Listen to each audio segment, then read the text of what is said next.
to wish each and every one of you a good afternoon. Those on the West Coast and the Central Time Zone, a good morning.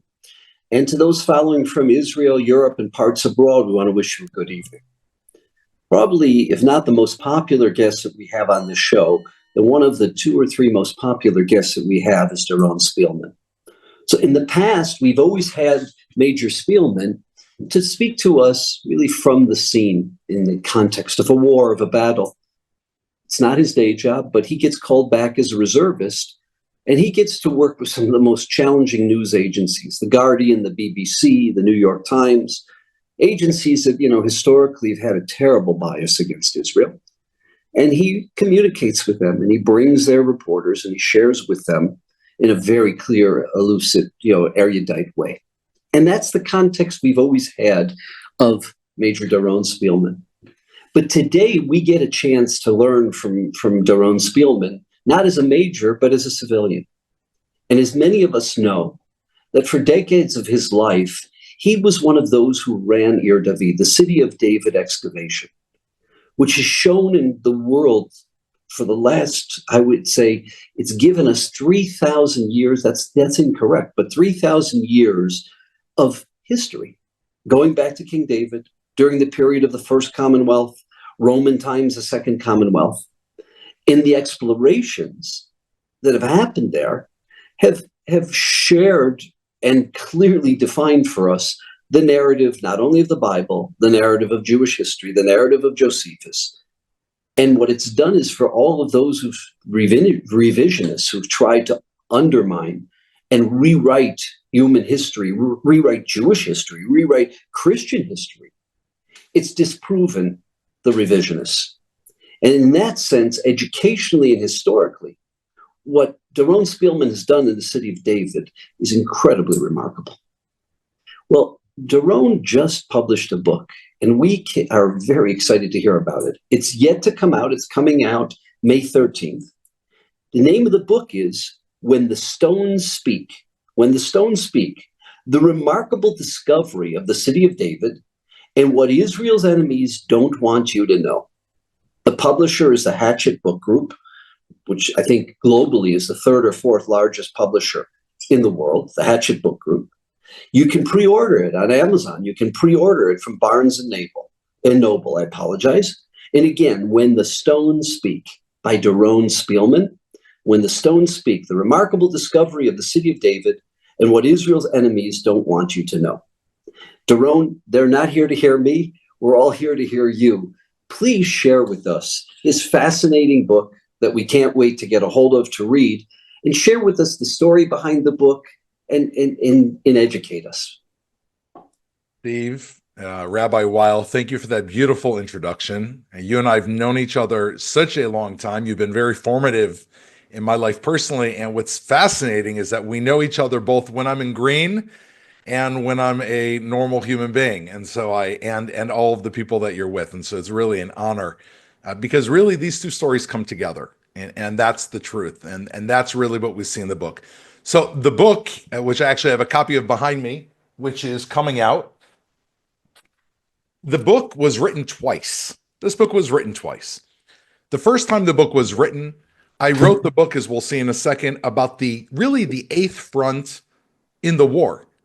Before the war began, this was the 8th front. This is really the battle of what's been happening underground with the archaeology that proves that the Jewish people really are connected to the land of Israel, that we are not colonizers, and that we have a right to an army to defend us because this is our land. And that's how I wrote the book the first time. But I wrote the book a second time.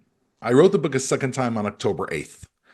And as you know, because we spoke, and I spoke to your incredible community with FIDF in those early days, on October 8th, I found myself on the southern border, in between Sderot and the kibbutzim, with the fighting going all around. And I stumbled into an unbelievable scene, which was just myself and another soldier. Everyone was just driving their private cars to the front. We stopped on the road in between Sderot and the communities, which I know you've been to.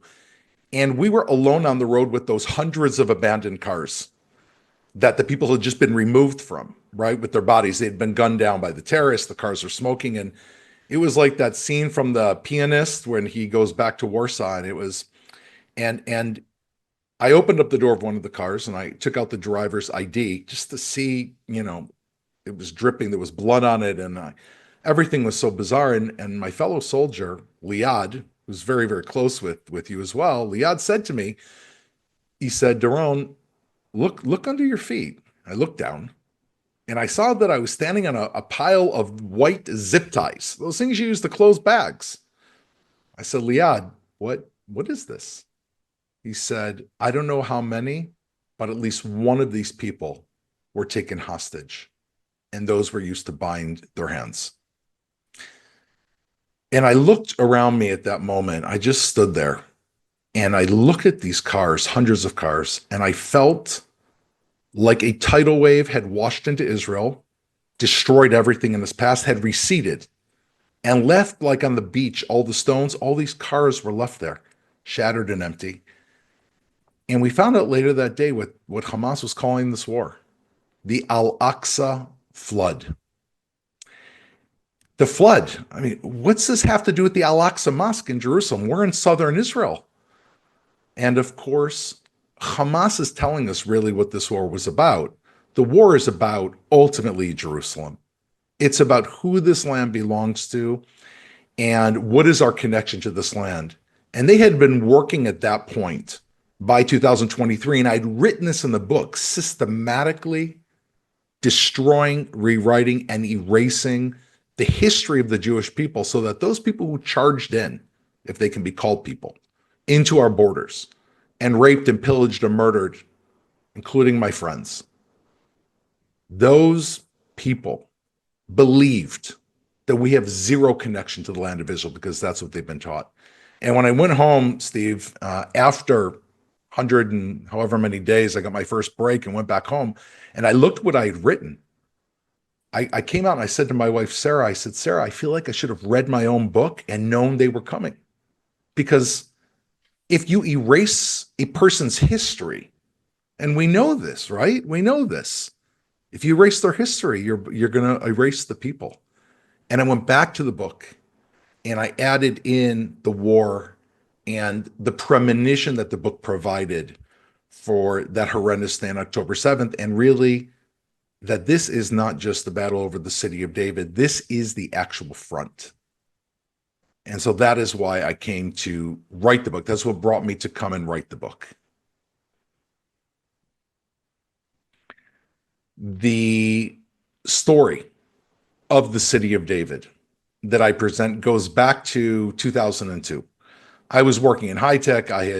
Was involved and came to Israel, and I was working in high tech.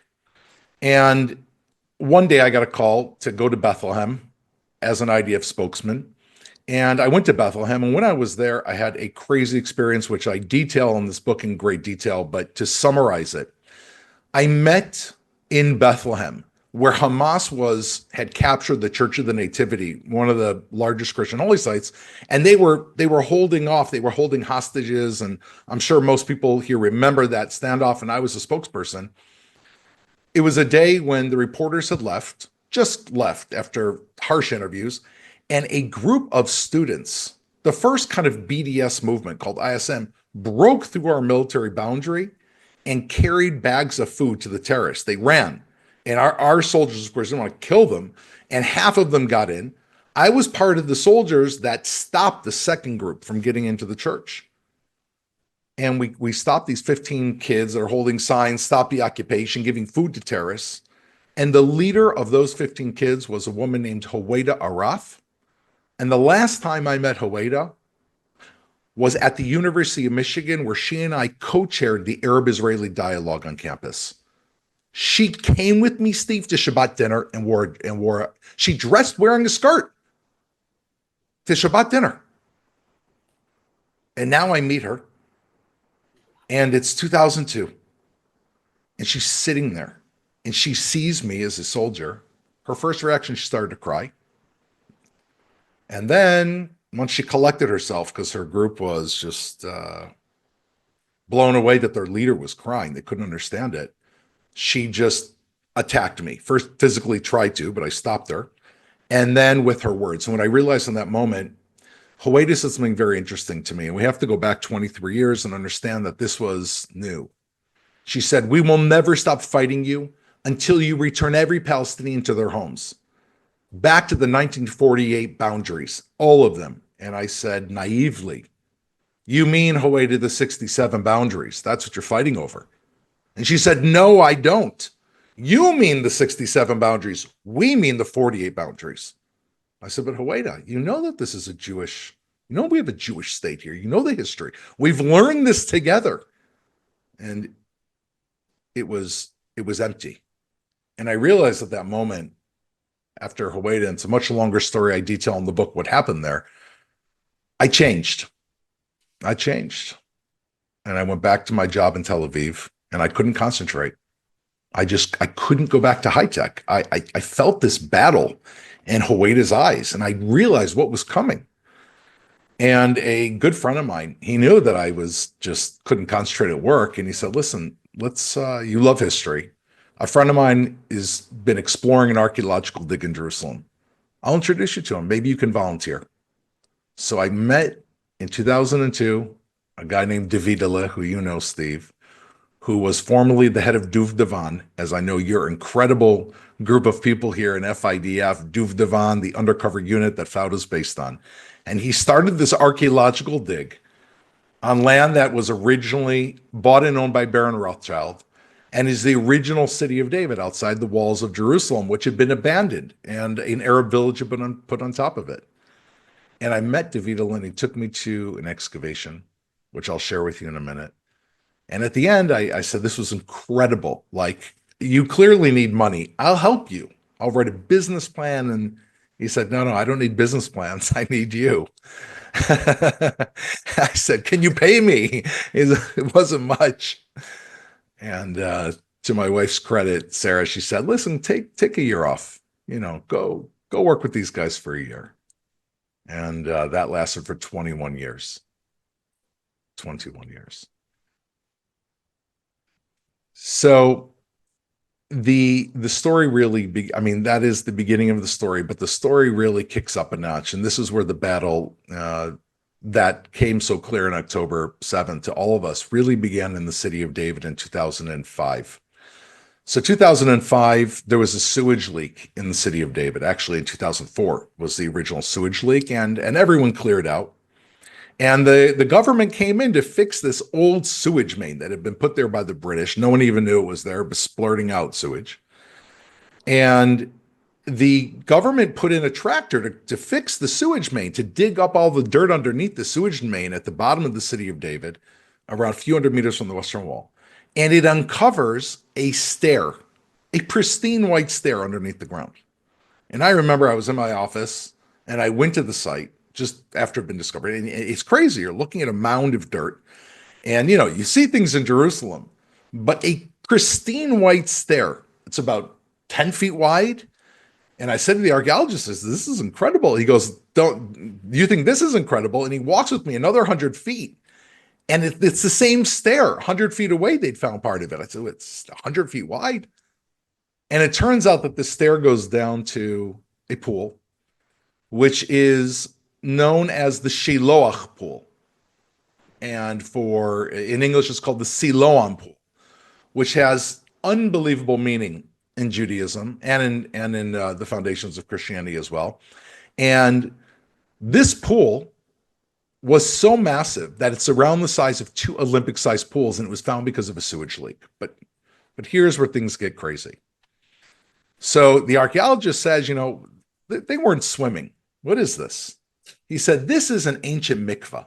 This is the place, a ritual bath for Jews who walked from this pool all the way up to the temple." And he said, in order for people to reach the temple, they had to be pure. And so I bet we're going to find a path for them to walk up, right? You had to have a path for the pure. So lo and behold, one day I get a call and he found the beginning of this path. What was the problem? The city of David was originally land owned by Baron Rothschild, who was, of course, the greatest philanthropist of the late of the 19th century, early 20th century, who bought up land all over Israel. And he bought the city of David because he knew the Bible had taken place there and it was strategic property. So we're But talking about Baron Edmund de Rothschild, Anshel Rothschild of the French Parisian Bank. And there's not the Frankfurt family or the London family. It was the Parisian Rothschild. Edmund, exactly. And he said, when he bought the land, he was very clever.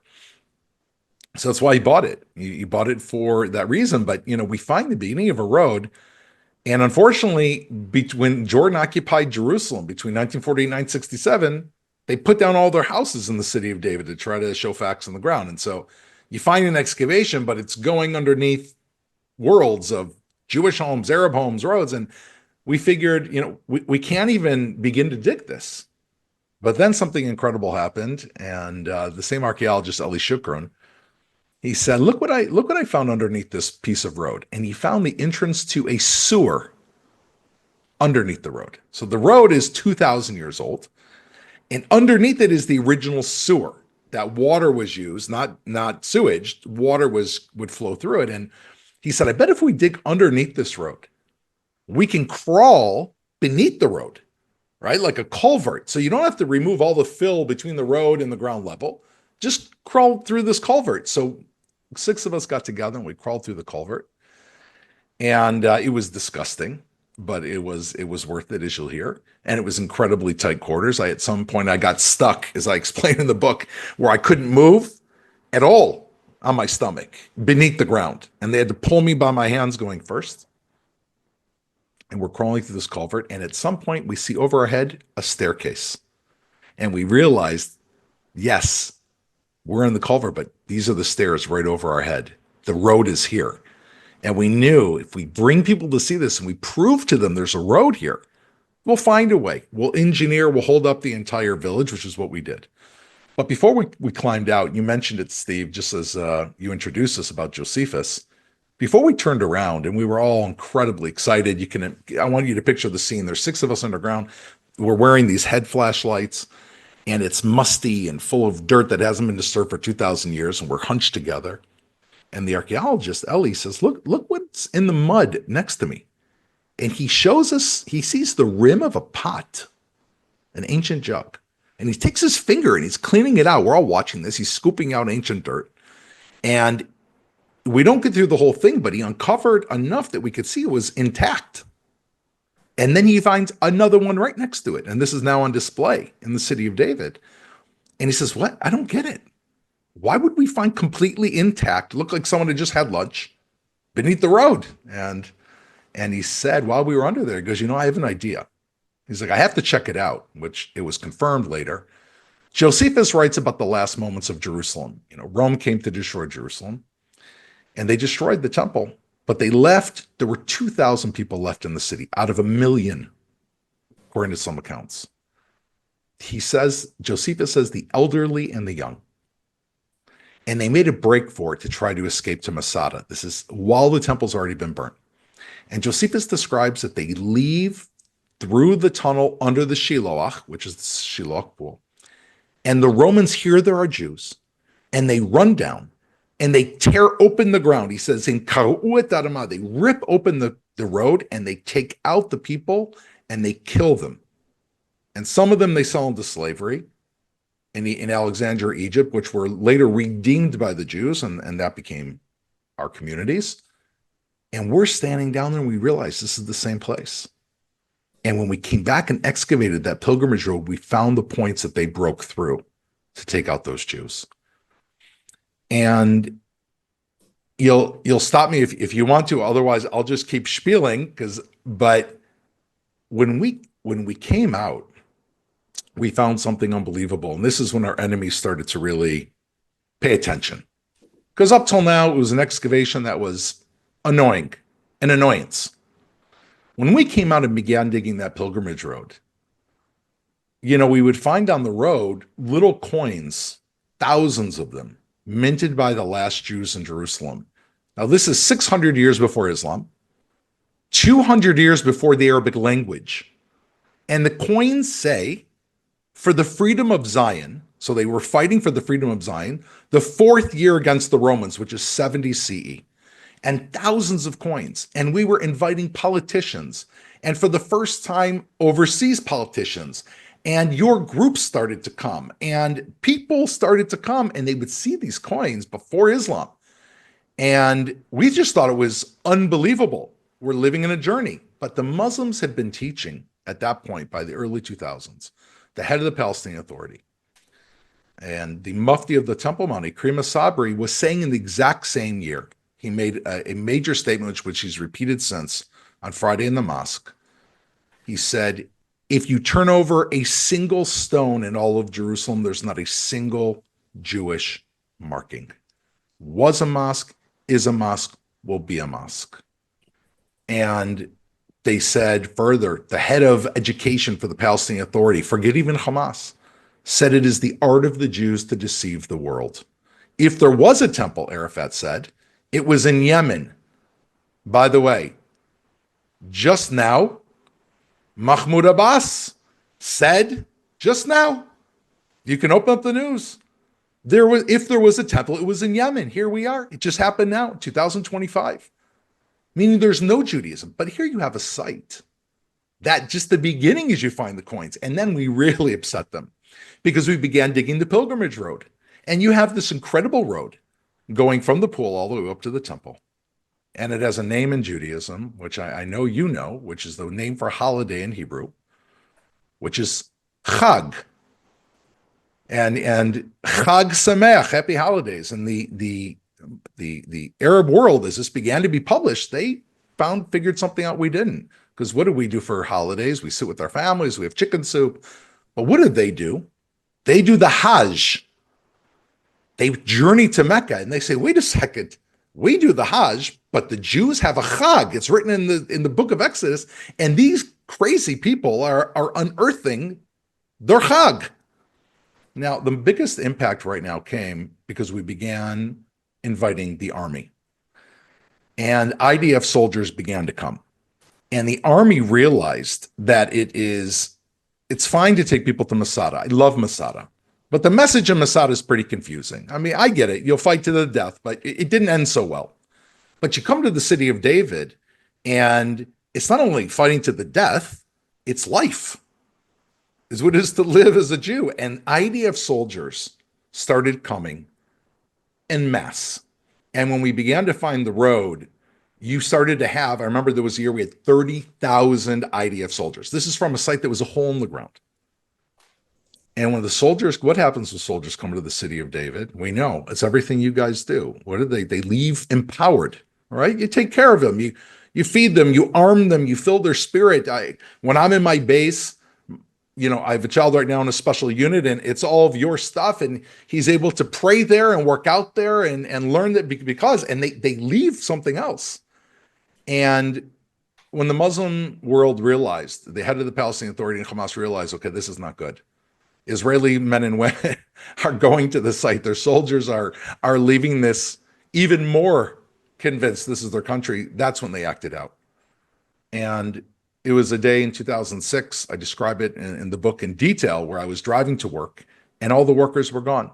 The excavators were all Arab at that time. There were some Jewish archaeologists and Arab archaeologists, but the Arab workers were all gone.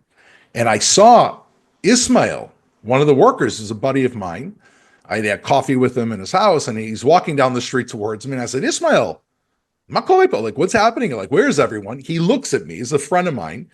And then he literally looks at me. I'm driving. He turns around and he walks away. I'm like, something's up. Weird. I get up to my office, and there, David, the head of the site, was sitting with the National Parks Authority and the Israel Antiquities Authority and the police. And they hand me a note. And the note is written, I can't read it, it's in Arabic. So they tell me, this is from Raed Salah. Who's Raed Salah? He's the head of the Northern Muslim Brotherhood in Israel. And he wrote a note calling on every Muslim and every Christian to do armed resistance against this excavation. Why? Because he said this is the excavation, he said, is going to go through the Muslim mosque and replace Islam. Furthermore, that morning, they had put notices on the telephone poles and electric poles in the city of David with red writing the names of every one of our workers, issuing a warning against them in Arabic. This is when the war began. The war, when I say that this is a battle, the 8th front in a 7th front war, the first thing was intimidating our workers. Of 100 Arab workers, 85 quit. And I remember I had the Duke Law Association come to us. It was around 2009, 2010. They came, you know, when BDS was really starting to get underway. They challenged me, everything we're doing. And I said, listen, where was your organization? Where were all these anti-Israel organizations that claimed to protect the Palestinians when they all quit their jobs because they were being intimidated by terrorists? I said, they lost their jobs. You find them new jobs? Of course, they didn't have what to say. This began the process of the battle over the city of David. From here, from the Muslim Brotherhood, it went to the courts. The extreme left kind of fanatics took a group of Arab families and convinced them to make a claim against us in the Supreme Court, saying that the excavation was ruining the homes over the dig. Now, we knew this wasn't true because we were building this incredible superstructure, and we knew the homes have no foundations, and any home that's under our superstructure is actually supported. So it was a farce, but the Israel Antiquities Authority, the court said, stop digging. And the irony is, and maybe this is what saved the city of David, is that while this was being checked out, it took the Supreme Court 2 years before they issued one of the most dramatic decisions in Israeli history, throwing the case out of court, saying, A, that not only was there no damage, the homes over the road were more secure, but they said this is above nations and boundaries. Now, we know there's a lot of controversy around the Supreme Court in Israel. A lot. But when the Supreme Court of Israel waxes poetic, it means they feel it. They really feel it. And it's above nations and boundaries. And the irony was, while they were deciding this case, couldn't dig the road, but we could dig that little sewer I was originally in. And we go through that sewer. And the excavators are digging quickly because all you have to do is pull out the schmutz and check it. It's very, very little digging. And by the time the Supreme Court gave the ruling, we were almost at the Western Wall, all the way from the city of David, half a mile underneath the ground, connecting this pool to the Western Wall and showing that the city of David was legitimate history. And here, I'll just say something that I just posted about today. 60 Minutes called and they want to do a piece on us. Leslie Stahl, yes, the same Leslie Stahl, comes to the city of David and spent 6 hours interviewing me. Now, I don't know if I'm smart now, but I was apparently less smart then because I wouldn't never allow a reporter to spend 6 hours with me. But Leslie Stahl spent 6 hours with me in the city of David, but it began like this. She came, and the first thing she said was, she shows soldiers walking through the site in her video. The first thing she says is IDF soldiers are being indoctrinated. That's the very first thing to the entire world, right? Like, God forbid an IDF soldier should know what they're fighting for. So she calls that indoctrination. But the funny thing was, before the cameras rolled, she said, Doron, do you mind giving my wife, my husband and I a tour for half an hour? So I take them into this incredible palace excavation we found, and I show her these clay seals that we found, these little seals that have names written on them that we found in the dirt that match the Bible, names in the Bible. And so her husband is crying. And Leslie Stahl says to me, I've never taken my husband on a photo, on a shoot before. He wanted to come here. This is the most amazing thing. In that episode of 60 Minutes, there is zero mention of the proof of the Bible. Nothing. Did she do a hatchet job or was it? Absolute hatchet job. And it was so transparent that I think she actually did us a favor, because not only did all the Jewish groups rise up in arms against her, and I got a call from Michael Oren, who said to me, I want you to know I'm trying to meet with them and meet with the head of the agency. It wasn't fair. But she was spoon feeding. I literally posted about this today on X because something just happened. The executive producer of 60 Minutes quit very, very recently. And so I was saying it's a good thing that they quit. And I was detailing, I put pieces of the video up. She finds She finds one of the Arabs from the neighborhood who can barely speak, and she literally is giving him word by word. So you're paying? What are all these security doing here? Now, why do we have security? Because you have at that point, 500,000 people going through a site, which is an Arab village, to keep the peace.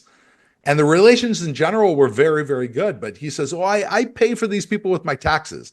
And she says, "You pay for them with your taxes?" Like, I mean, she just spoon fed him. And the what I learned about that, by the way, which I guess nowadays we see it more, is that people started to come to the site after the 60 Minutes piece. And I was very nervous that I had done something bad to the city of David, but they all wanted to see the site. It brought millions of people to the city of David who wanted to see the site. I didn't understand that, like, any press is good press. These, but it was apparently so. That was what Leslie Stahl did. She really did a hatchet job, and it got worse. And I'll just add two more things, and the rest of it's in the book about the discoveries. So we have these incredible clay seals that match the Bible, and while all this is happening, the Obama administration gets involved, and I don't want to be overly political, but I will just say what happened. So it actually began under Bush and continued under Obama. So you have all this anti-Israel fervor that surrounds our little excavation, because again, this shows what we're fighting for, right? How can you tell the IDF, don't go here, don't go there, Israel give up Jerusalem, Israel divide Israel, give away the city of David? I mean, when you're proving the absolute most basic thing, that you can't be a colonialist in your own land when you dig down to the deepest level and it's written in your own language from 3,800 years ago. It doesn't mesh. And so on one hand, you've got members of the administration that are starting to come and get very, very excited, and it starts to spread overseas. That's the first thing. But in order to push back against that, one day I get a call from the Israeli consulate in Jerusalem, which was virulently anti-Israel. As a matter of fact, the United Nations... You mean the American consulate in Jerusalem? Oh, I'm sorry. Yes, thank you for the correction. Thank you. Yes, the American consulate in Jerusalem, which no Israeli was ever allowed into. I was there the very first time Bibi was allowed there, because David Friedman had become ambassador, and Bibi did an event for us, and we walked into and he said, "This is the first time I've ever been allowed in here." It was a bastion of anti-Israel State Department people.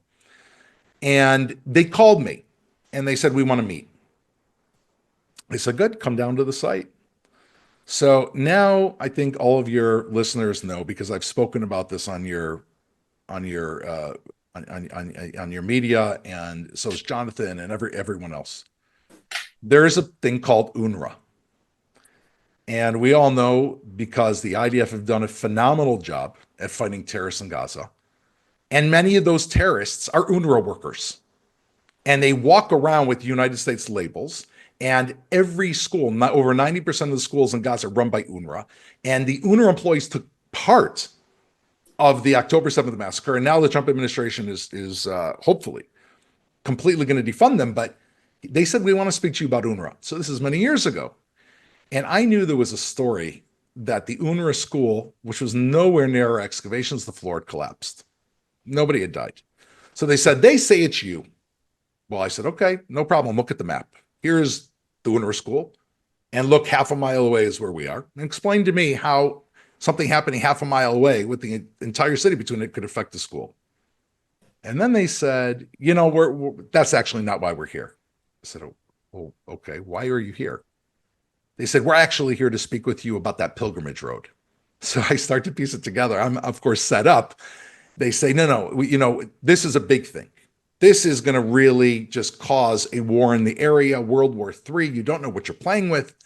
And now I start to realize, of course, I'm completely being set up. And I start thinking, boy, I'm being used here. So I said, I tried to make a save. I go, "Look, let's go see the road." And they're like, no, we're not going to go see the road. I said, "I want to show you how the road works and the construction, and the Supreme Court decided." And they said, no, we've seen the road. So, of course, they've never seen the road. Some Palestinian militant took them in the middle of the night and pointed at the road. So I said, "Well, what do you want?" They said, "Look, you're playing with fire, and we want you to know that we take this very seriously with the American government. And you should just know we met with you." Then they leave. So I called Davidala and I say, Davidala, I want you to know, no question, the State Department is working on a United States condemnation of the city of David. And they met with me so that they could say that they met with one Israeli Jew. I just literally in the report will be, and we met with Doron Spielman. A week later, it's unbelievable. Again, I go into more detail in the book, but Michael Oren calls me and he says, I just got a call from a friend in the State Department. Something very, very big is going on. He asked me if you and I could write a rebuttal to a report that's coming out. So God bless Michael Oren, who endorsed my book, is a brilliant writer. And the 6 Day War, right? If you haven't read that book, you have never read a book. It's the best book on Israel, one of them. He and I write a rebuttal and we explain the history. We explain the construction. We explain how we're uncovering not only Jewish history. I think you said at the very beginning, Steve. If there's no Jewish history, there's no Christian history. And if there's no Christian history, there's no America. And we explain this and we write this letter up. And I'm calling Michael and I'm like, Michael, did it work? Did it work? He's like, you know what? They haven't called me back. Just let's leave it alone. The only reason why I know that we averted disaster is because of Edward Snowden. Edward Snowden publishes WikiLeaks. Now, at least a year went by and I never did anything with WikiLeaks. And one day I'm like, you know what? Doron Spielman. Boom. The report. And in the report, what you see is Doron Spielman, the lone Jew who's labeled as a crazy settler and whatever else. And then a couple anti-Israel fascists goes person by person. And then it ends with Raed Salah, the head of the Muslim Brotherhood in Israel, who says that if this does not stop, this will be in massive conflagration in the Arab world. And that was going to be the report that the State Department was going to use to convince the head of the State Department to condemn the city of David as inciting basically a war. And it was averted by some great righteous person, I know who it is today, in the State Department, who saved the city of David. And I will just speed up now to can you just, I apologize, can you just explain that one more time? What did he do to save it? So what he did, and I spoke with him about this afterwards, I know that it was already on the desk of the Secretary of State. And he had to act very, very quickly. And what he did during the presentation to the Secretary of State was he issued an official alternative view from Michael Oren and myself. And he sat in the room with the Secretary of State when this was being presented by all those who wanted to condemn us. And he said, wait, I have a response. And he read the response that Michael Oren and I had written. And he said, you cannot just make a decision based on that original report. We have an absolute alternative view here that contests it. Do you want me to check this out further? And they don't like to work hard, but the Secretary of State said, look, let's put this off to the table. Let's get to this later on.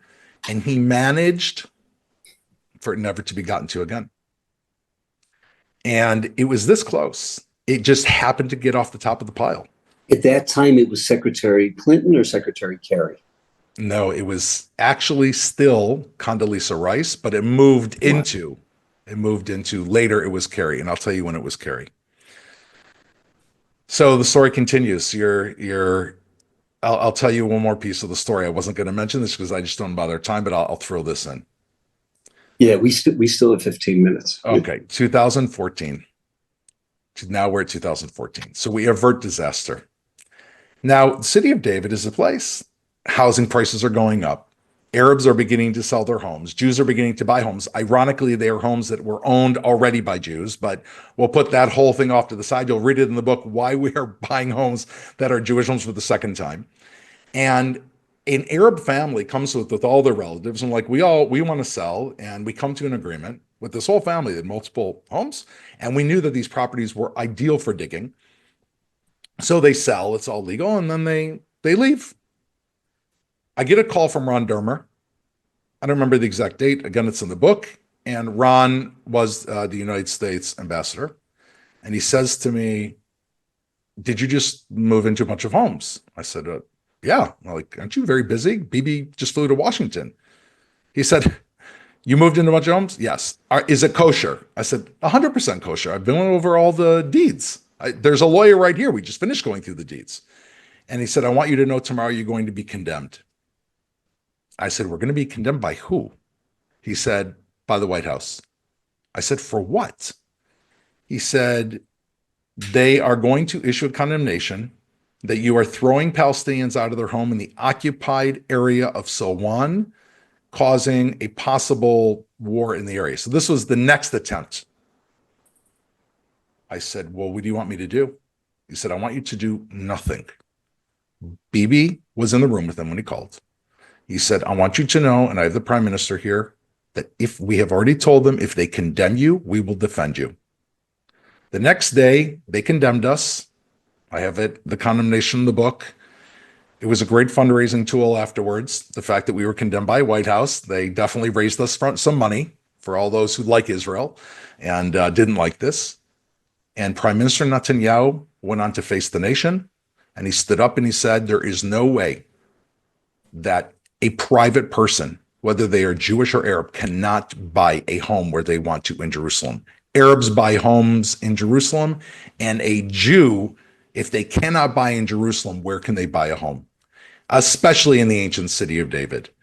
And what that did was, it was friction between us and the United States, but it showed that on the highest levels of Israel, the city of David is a national treasure. And there's other elements to that story as well, but we'll leave that for another time. And we survived that period. It wasn't simple. It was very, very tense. And I'll just tell you where we are today.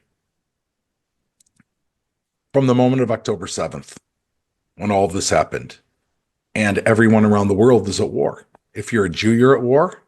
And if you're a non-Jew who loves Israel, you're at war. I mean, look at our greatest heroes today. Many of them are not Jewish. Douglas Murray and all these. I mean, it's unbelievable. And I sat with one of them yesterday, which is Ambassador Huckabee. And when they heard the claims from the river to the sea, Palestine will be free, and they realized that young Jews and non-Jews don't know what to say, that is when they realized, and I have felt this, and I felt this from this administration, they've made it very clear that the city of David and the proof, the archaeological proof that we are indigenous, and that is the key word. There are many indigenous people in Israel, but as I say in this book, there are many indigenous people, in the world. There is no one more indigenous to any land in the world than the Jewish people are to the state of Israel. No one. And the book, I feel like the stone, it's called When the Stones Speak, and the reason is very simple. Because an archaeologist, Eilat Mazar, the one who found those two clay seals, she was constantly challenged. Are they from the Bible? How do you know they're from the Bible? And how do you know the city of David's biblical? And she always said, you know what? Let the stones speak. When the stones speak, we will know the truth. And it's amazing, Steve, and to all of your people, that at the very, very moment in Jewish history that we have come back to our land, that now we're being challenged about our very connection to our land, both from campuses and the riots on campuses and the people flooding out of Gaza into Israel who are chanting the same thing. That is the moment that the city of David, that the stones begin to speak and tell us, you know why you're here. These are the same stones you sat on and walked on. The discoveries are written in Hebrew. They're the same coins left by your brothers and sisters 2,000 years ago who were fighting for what you're fighting, whether you're on campus, whether you're in Farmington Hills, Michigan, where I grew up, or New York, or Sydney, or wherever else. It's the same exact fight. In the same way we came back 2,000 years later, 2,000 years from now, our families will be here fighting. And that's why I wrote the book. Only God had me write it before October 7th, and I can't figure it out. And only God could have brought us this archaeology at the time we need it most. Just fascinating. It leaves you speechless. Again, the name of the book is When the Stones Speak, the remarkable discovery of the city of David and why and what Israel's enemies don't want you to know. The publisher is HBG, the Hatchet Book Group. You can pre-order on Amazon, Barnes & Noble. May 13th is when it will come out publicly. We cannot wait to read this book. And just the way you contextualize, share that with us, incredible. I'm just curious, have you shared, or has anyone read this book that might be a diplomat? And I know it's not out yet, but have you shared the actual text with anyone in government, be it in the United States, in Israel? It's a great question. So some I can't say exactly but yes, it's reached incredibly high levels, and we just started because we only had a physical book a week ago. I only have about 10 that made it to me, and yes, it has reached very, very high levels. What I can tell you is that our UN ambassador, who I spoke to today, Danny Danon, just asked for a hefty group of books that he feels there are key people in the United Nations that need to read the book. And I am waiting for Ambassador Huckabee's answer. Ambassador Huckabee sat down with me yesterday for 10 minutes. It was the first sit down he's had since speaking to Fox. When he got in, he sat down for 10 minutes, and it's going to go on the air soon. And hearing the U.S. ambassador's reaction to the book and the City of David, I think that it will become a toolbox that is answering. It's a silver bullet to the Palestinian false narrative, and they know it, which is why they tried to stop it. And I think that it will make a very big impact. That's my hope. One factual question. He chose it to be the name of his book, Sledgehammer. Mm-hmm. Share with us.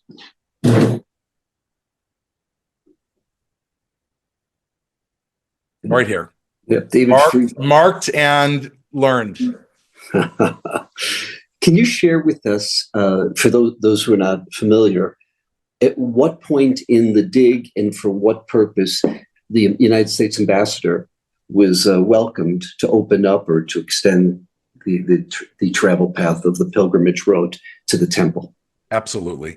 David has almost a chapter in my book. In fact, my writing of the book was very connected to David Friedman. He's a very good friend. We spoke at the end of last week.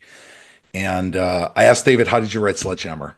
And he said, I locked myself up in a room for 3 months and I wrote Sledgehammer. It's exactly what I did the first time I wrote the book. I had to write it twice. David was consequential for the City of David. David Friedman was moved into his position in 2016.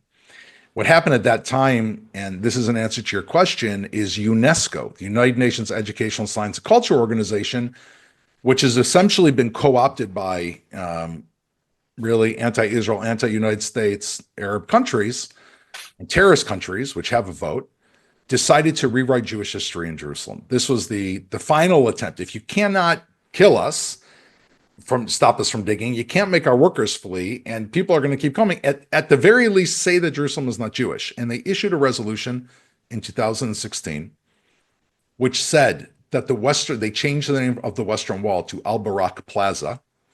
The Temple Mount was changed from the Temple Mount to Al-Sharif. And the grave of Rachel was changed. And of course, the City of David had called on an immediate halt to these horrible excavations. And when it went for a vote, David Friedman, along with a Congresswoman Eliana Raz-Leitner, and a number of Democrats and Republicans came together in a massive united effort during a time of enormous division in the United States and tried to block the decision. And what this did was our enemies essentially unified the United States around the City of David, anyone in their right mind. And at that point, it put us on the map in a way we had never been put on the map before, because the United States knows the founding fathers, as David said in his speech in the City of David, we opened the pathway, as you were saying, the first half of the pathway when David was still ambassador, and we did it to great, fanfare. And David said, I'm not here as a Jew. I'm a Jew. I'm here as an American. Because life, liberty, and the pursuit of happiness is because we were all created in the image of God. And those words were said here. And the words of Isaiah and Jeremiah and the freedom was said here in the city of David. And the most unbelievable thing happened. We get a call after the event. And this was so moving. And David said to a friend of mine as well, Zeb Ornstein, who was in the room, he said, I want you to know there's no American heritage sites in the state of Israel. There are in other places in the world, but we want you to know that the city of David is going to be a United States heritage site. Because if there is no Israel and your claim is not correct, then there is no Christian claim. There is no claim to the United States of America. But unfortunately for our enemies, it is correct. And today, when you walk in the city of David, there is a plaque with the United States flag and an Israeli flag, because this is really what we stand for. And that was David's role. And that is it's in Sledgehammer. It's the first 10 pages of Sledgehammer, and which is also a brilliant book. And that's how it came to be. Wow. Thank you. Thank you for bringing to life over 3,000 years of Jewish, of Christian history. And thank you for sharing that the way you did. And thank you for being a part of the history, not only of our past, but for creating a future. And thank you for standing up for truth, for morality, and for everything that is decent about humanity. This was just an incredible briefing. Steve, thank you so much. And to all of your we're one family, and I feel that. Thank you so much.